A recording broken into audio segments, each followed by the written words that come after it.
Markapuram bus ప్రమాద దుర్ఘటనలో మృతుల సంఖ్య 13కు చేరింది. సజీవ దహనమైన వారిలో 2 క్లీనర్లు, 1 డ్రైవర్ ఉన్నట్లు గుర్తించారు. మృతుల్లో ఎక్కువ మంది కనిగిరి, పామూరు ప్రాంత వాసులున్నట్లు చెబుతున్నారు. ప్రమాదానికి గురైన బస్సు శ్రీ హరికృష్ణ ట్రావెల్స్ కు చెందినదిగా గుర్తించారు. ప్రమాద సమయంలో బస్సులో 41 మంది ప్రయాణికులు ఉన్నారని పోలీసులు తెలిపారు. ఘటనా స్థలంలో సహాయక చర్యలు కొనసాగుతున్నాయి. 28 మంది క్షతగాత్రులకు సమీపంలోని ఆసుపత్రిలో చికిత్స అందిస్తున్నారు. బస్సులో నుంచి కిందకు దూకే క్రమంలో కొందరు ప్రయాణికుల కాళ్లు, చేతులు విరిగినట్లు సమాచారం. టిప్పర్ ట్యాంకర్ను బస్సు ఢీకొట్టడంతో టిప్పర్ ట్యాంక్ పేలినట్లు పోలీసులు అంచనాకొచ్చారు. మరోవైపు బస్సు ప్రమాదంపై సీఎం చంద్రబాబు దిగ్భ్రాంతి వ్యక్తం చేశారు. గాయపడిన వారికి మెరుగైన వైద్యం అందించాలని అధికారులకు సూచించారు. ప్రమాద ఘటనపై దర్యాప్తుకు ఆదేశించారు.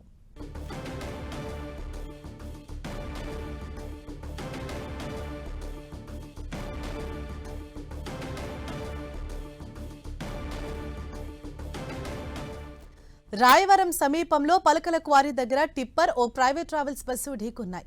ప్రమాద ధాటికి బస్సుతో పాటు టిప్పర్లోనూ మంటలు చెలరేగాయి. ప్రమాదంలో బస్సు పూర్తిగా దగ్ధమైంది. ఈ ప్రమాదంలో 28 మందికి తీవ్ర గాయాలయ్యాయి. అయితే మృతుల సంఖ్య మరింత పెరిగే అవకాశం ఉన్నట్లు తెలుస్తోంది. ఘటనా స్థలానికి చేరుకున్న పోలీసులు, అగ్నిమాపక సిబ్బంది సహాయక చర్యలు చేపట్టారు. క్షతగాత్రులను మార్కాపురంలోని ఓ ప్రైవేట్ ఆసుపత్రికి తరలించి చికిత్స అందిస్తున్నారు. ఘటనా స్థలాన్ని మార్కాపురం ఎమ్మెల్యే కందుల నారాయణరెడ్డి పరిశీలించారు. పలకల క్వారీల దగ్గర బస్సు మలుపు తీరుతుండగా టిప్పర్ ఢీకొట్టినట్లు సమాచారం. టిప్పర్ అతివేగమే ఈ ఘటనకు కారణంగా తెలుస్తోంది. ప్రమాద సమయంలో బస్సులో దాదాపు 41 మంది ప్రయాణికులున్నట్లు తెలుస్తోంది. వీరిలో బస్సు వెనుక భాగంలో ఉన్నవారు బయటకు రాలేక మృతి చెందినట్లు తెలుస్తోంది. ముందు భాగంలో ఉన్న సుమారు 10 మంది ప్రాణాలతో బయటపడ్డారు. మార్కాపురం జిల్లా రాయవరం సమీపంలో జరిగిన రోడ్డు ప్రమాదంపై సీఎం చంద్రబాబు తీవ్ర దిగ్భ్రాంతి వ్యక్తం చేశారు. టిప్పర్, ప్రైవేట్ ట్రావెల్స్ బస్సు ఢీకొన్న ఘటనలో బస్సులోని పలువురు ప్రయాణికులు సజీవ దహనం కావడంపై తీవ్ర విచారం వ్యక్తం చేశారు. ప్రమాదంపై ముఖ్యమంత్రి అధికారులతో మాట్లాడారు. గాయపడిన వారికి అందుతున్న వైద్య సాయంపై అధికారులను అడిగి సమాచారం తెలుసుకున్నారు సీఎం. నిర్మల్ జిల్లా నుంచి నెల్లూరుకు హరికృష్ణ ట్రావెల్స్ కు చెందిన ఈ బస్సు వెళ్తున్నట్లు అధికారులు తెలిపారు. ప్రమాదానికి గల కారణాలపై సమగ్ర విచారణ జరిపి నివేదిక సమర్పించాలని అధికారులను ఆదేశించారు. మరింత సమాచారాన్ని మా ప్రతినిధి శంకర్ మనకు అందిస్తారు. శంకర్, బస్సులో నుంచి మొత్తం అందరినీ బయటికి తీసినట్లేనా? అంటే ఇప్పటి వరకు 10 మంది మృతి చెందినట్లు మనకు సమాచారం అందుతోంది. అయితే అక్కడ కొనసాగుతున్న సహాయక చర్యల గురించి వివరించండి. హరీష, మృతుల సంఖ్య పెరిగింది. దాదాపు ఇప్పుడు 13 మృతులకనే చోటు చేరుకుంది. మొత్తము ఇందులో గాయపడ్డ వారి సంఖ్య 28 మందిగా పోలీసులు చేర్చారు. మొత్తం బస్సులో 41 మంది ప్రయాణికులు ప్రయాణిస్తున్నట్టు కూడా పోలీసులు ప్రాథమిక నిర్ధారణకు వచ్చారు. కానీ ఇందులో క్లీనర్ ఏదైతే ఈ బస్సు ఘటనలోంచి బయటపడ్డాడో ఆ క్లీనర్ చెప్తున్న ప్రకారం అయితే మాత్రం మొత్తం బస్సులో స్టార్టింగ్ బయలుదేరిన దగ్గర నుంచి 50 మంది ప్రయాణికులు ఇందులో ఉన్నారు. కానీ ఇక్కడ గమ్యానికి మరొక మధ్యలో వచ్చేసి 40 మంది దాకా ఉన్నారని చెప్తున్న పరిస్థితి నెలకొంది. కానీ తాను ఎలా బయటపడ్డాడో తను బయటికి విశ్లేషణ మాత్రం తెలుసుకుంటాడు. తర్వాత జరిగిన ఘటన కానీ చోటు చేసుకున్నటువంటి పరిస్థితి కానీ తనకు గుర్తు లేదని చెప్తున్న పరిస్థితి క్లీనర్ చెప్తున్న పరిస్థితి ఉంది. అయితే ఈ ఘటనలు చూసినట్టయితే ఇంకా దాదాపు బస్సులో సజీవ దహనమైన ఆ దృశ్యాలను చూస్తే అసలు చాలా విభ్రాంతి ఇక్కడ చోటు చేసుకున్న పరిస్థితి నెలకొంది. ఎందుకంటే అందులో ప్రయాణికులు సజీవ దహనమయ్యేతో పాటు ఆ శవాలు ఏదైతే ఉన్నాయో బూడిదైన పరిస్థితి కూడా ఉంది. కనీసం గుర్తించలేని పరిస్థితి కూడా అక్కడ నెలకొంది.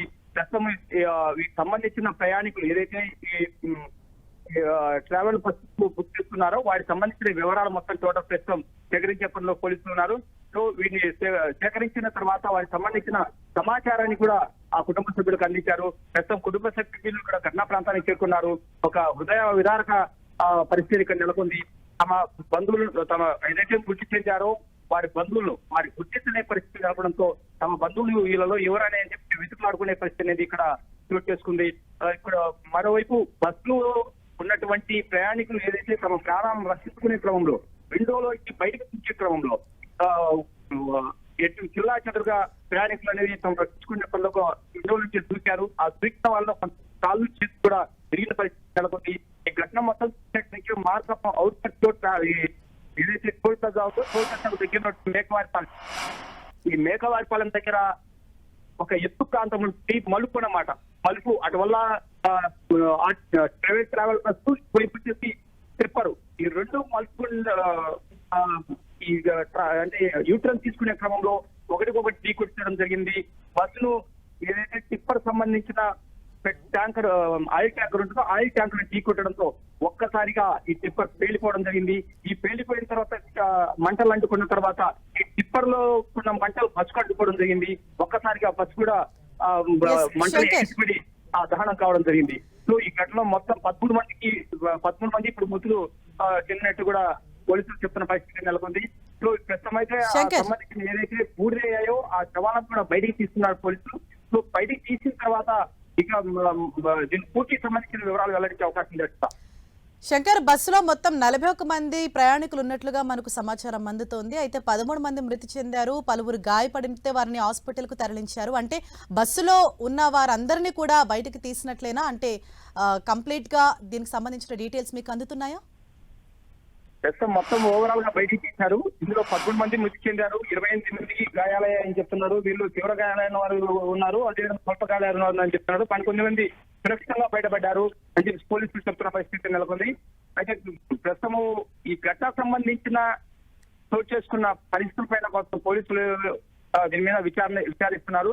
సో విచారించిన అనంతరం ఈ సంఘటన అసలు ఎలా చోటు చేసుకుంది, ఏ విధంగా ఇంట్లో పరిస్థితి అనేది ఫైర్ అనేది కారణాలు ఏంటి చెప్పి ఒక కోణంలో అయితే పోలీసులు విచారణ కొనసాగుతుంది. ఎందుకంటే కర్నూలు తర్వాత అత్యంత విశాలకర ఘటన ఈ మార్కాపురం ఘటన.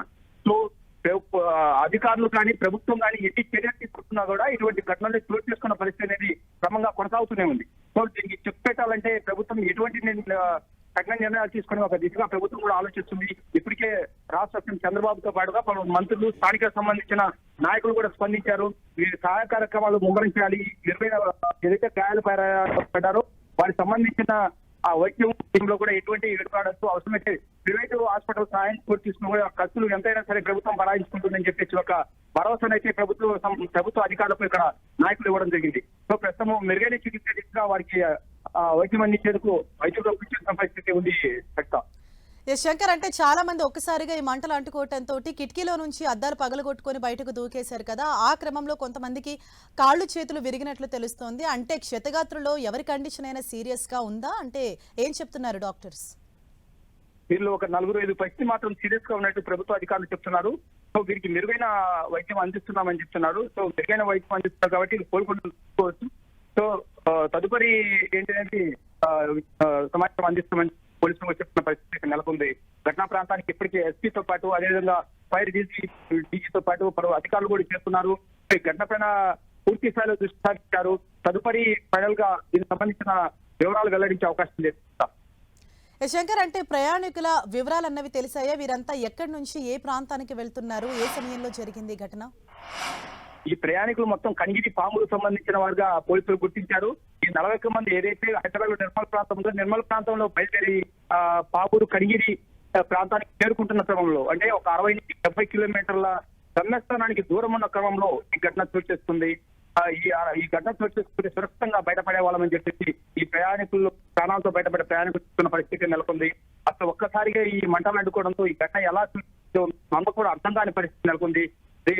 కళ్ళ ముందు మాత్రం ట్యాంకర్ పేలింది, ఆ తర్వాత ఏం జరిగిందో మాకు కూడా అర్థం కాని ఈ మంటలను చూసి భయపడి భయాందోళనకు గురై ఒక్కసారిగా తమ ప్రాణాల క్రమంలో అద్దాలు పగలగొట్టుకుని బయటికి దూకాము. ఈ క్రమంలో తమ కాళ్ళు చేతులు కూడా విరిగిపోయాయి. కానీ తమ ప్రాణాలతో బయటపడ్డామని ఒక సంతోషం ఉన్నప్పటికీ ఈ గాయాలు ఏదైతే బాధపడ్డామో వీరికి ప్రభుత్వం తమకు సాయం చేయాలని చెప్పి వారు కూడా కోర్టు పరిస్థితి నెలకొందిస్తాం. శంకర్, అంటే ఇటీవల కాలంలో మనం చూసినట్లయితే తరచూ ఇటువంటి రోడ్డు ప్రమాదాలు అన్నవి ఈ సంవత్సరంలో చాలా ఎక్కువగా జరుగుతూ ఉన్నాయి. అయితే ఇవాళ జరిగిన ఈ ప్రమాదం పైన ఇటు సీఎం చంద్రబాబు సైతం దిగ్భ్రాంతి వ్యక్తం చేసినట్లు తెలుస్తోంది. అసలు ఆయన ఏమని చెప్పారు? ఈ ఘటన కర్నూలు తర్వాత మార్కాపురం ఘటన కావచ్చు, గతంలో కొన్ని ఘటనలు చోటు చేసుకున్న పరిస్థితి కావచ్చు. ప్రధానంగా ఈ ట్రావెల్ బస్సు స్పీడ్ గా వెళ్ళడమా, లేకపోతే టిప్పర్ సంబంధించిన వెహికల్స్ ఫాస్ట్ గా వెళ్ళడమా, ఈ రోడ్డుకు సంబంధించిన రహదారి వెంట తగిన బోర్డులు మలుపుల వద్ద లేకపోవడమా, ఈ దిక్కి చూపించే బోర్డు కావచ్చు, కడపకు సంబంధించిన హెచ్చరికల బోర్డులు కావచ్చు, ఇవి లేకపోవడమా, ఇటువంటి లోపాలు అనేవి కనబడుతున్నాయి స్పష్టంగా. గతంలో కర్నూలు ఘటన తర్వాత రాష్ట్ర ప్రభుత్వం ప్రధానమంత్రి మోడీ స్పందించిన తర్వాత రాష్ట్ర ప్రభుత్వం చాలా సీరియస్ గా చర్యలు చేపట్టింది. ఏదైతే పాత సంబంధించిన అంటే కాలం చెల్లిన బస్సులు ఉన్నాయో, అదే విధంగా లైసెన్సులు లేని బస్సులు ఉన్నాయో, అది అనధికారికంగా తిప్పుతున్నటువంటి ట్రావెల్ బస్సులు ఉన్నాయో వీటిపైన కఠిన చర్యలు తీసుకుని ఆ నిబంధనలని కఠినం చేశాయి. సో కఠినతరం చేసినప్పటికీ కూడా ఇటువంటి ఘటనలు చోటు చేసుకుంటున్నాయంటే మరింత లోపభూయిష్టం సంబంధించిన ఇన్ఫర్మేషన్ తీసుకుని మరింత జాగ్రత్తలు తీసుకోవాల్సిన అవసరం అయితే ఉంది. శంకర్, అంటే ఈ ప్రమాదానికి సంబంధించి పోలీసులు ప్రాథమికంగా చెప్తున్న వివరాలు ఏంటి? అంటే ఆ సమయంలో ఇటు రెండు వాహనాలు కూడా స్పీడ్ గా వెళ్తున్నాయా, లేకపోతే ఎవరి నిర్లక్ష్యం వల్ల ఈ ప్రమాదం జరిగింది? టిప్పర్ కారణంగానా లేకపోతే బస్సు వలన? ఏం చెప్తున్నారు? మలుపు వద్ద ప్రైవేట్ ట్రావెల్ సంబంధించిన బస్సును ఈ ట్రిప్పర్ ను చూసుకోకపోవడం, టిప్పర్ డ్రైవర్ వేగవంతంగా రావడంతో ఒక్కసారిగా ఇది ఆర్టీసీ బస్ ఏదైతే ప్రైవేట్ ట్రావెల్ బస్సు ఉందో ఆ ప్రైవేట్ ట్రావెల్ బస్సు ట్యాంకర్ ను ఢీకొట్టడంతో అప్పటికే తప్పించాలని private travel bus driver try చేశాడు. ట్రై చేసినప్పటికీ కూడా ఈ ట్యాంకర్ ను ఢీకొట్టడంతో ఒక్కసారిగా ఈ ఘటన చోటు చేసుకుంది. టిప్పర్ కూడా అక్కడే సంఘటన ప్రాంతంలోనే బోల్తా పడడం జరిగింది. ఏదైతే ప్రైవేట్ ట్రావెల్స్ బస్ సంబంధించిన డ్రైవర్ తో పాటు ఒక క్లీనర్ కూడా చనిపోయినట్టు కూడా పోలీసులు ప్రాథమిక అంచనా ప్రకారం తెలుస్తుంది. Right, thanks for the updates Shankar. ఇది